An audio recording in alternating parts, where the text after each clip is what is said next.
mêmes informations, changement de poids du corps, respiration par l'eau, sauf qu'on ne va pas orienter le vue. On va garder le vue vraiment comme si on était en tour de mur. On va inspirer pour les héros. Ici, on va montrer la côtelette. Tac, tac, tac. Pour ensuite relâcher le petit ventre. Donc le 8 il se fait de la même manière et relâche. Les hanches sont ce qui part en dernier. C'est ce qui se retire au maximum, maximum, maximum et relâche. Pour le travailler un petit peu, vous pouvez chez vous penser donc au niveau de votre côte flottante. Si c'est là que ça se passe, il y a vraiment cette inclinaison qui se passe.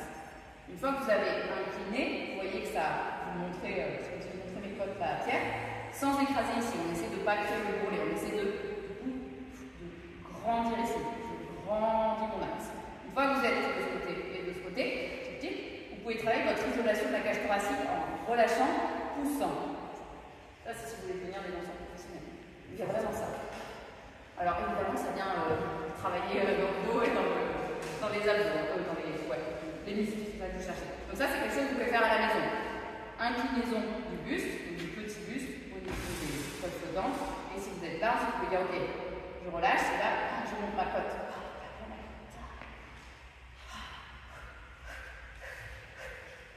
Ça, c'est l'exercice pour le faire.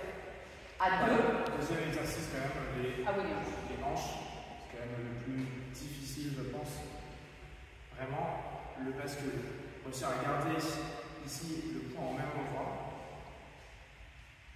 et transférer les hanches bien à gauche, les hanches bien à droite.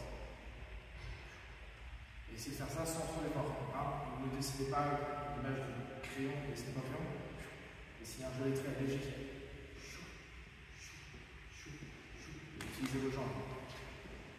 Sur le guidage, comme sur la vague,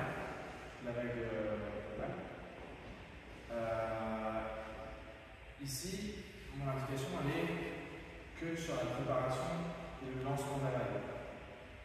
Le reste, c'est juste le mouvement. Donc ici, là j'ai la tension. Et une fois que je lance, je relâche. J'ai plus besoin d'être rigide. Et justement, vous arriverez à fluidifier votre mouvement.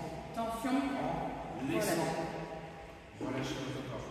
Et si vous allez faire le mouvement que vous avez montré juste avant, vous arriverez à ce que votre corps soit naturel pour lui de descendre de cette manière-là. Donc, travaillez les exos. Travaillez les exos de travailler le corps. Ouais, je reprécise parce qu'on m'a posé la question. Il n'y a pas de manœuvre de votre partenaire. C'est un moment où je ne manœuvre pas ma partenaire. Leader, tu danses. Et à un moment, tu dis, ah là, je sens que tu peux faire une vague latérale. Fais une vague latérale pour toi-même. Ta partenaire, elle est hyper active. En fait, les follow, vous êtes autant actif qu'un leader, 100% connecté au ressenti. Leader, tu es un danseur à 100%. Donc tu danses, et à un moment, tu dis, ok, je vais faire une vague latérale. Pas besoin de dire, je vais l'amener à faire une vague latérale. C'est son job à elle. Vraiment, c'est son job. Enlève-toi ça.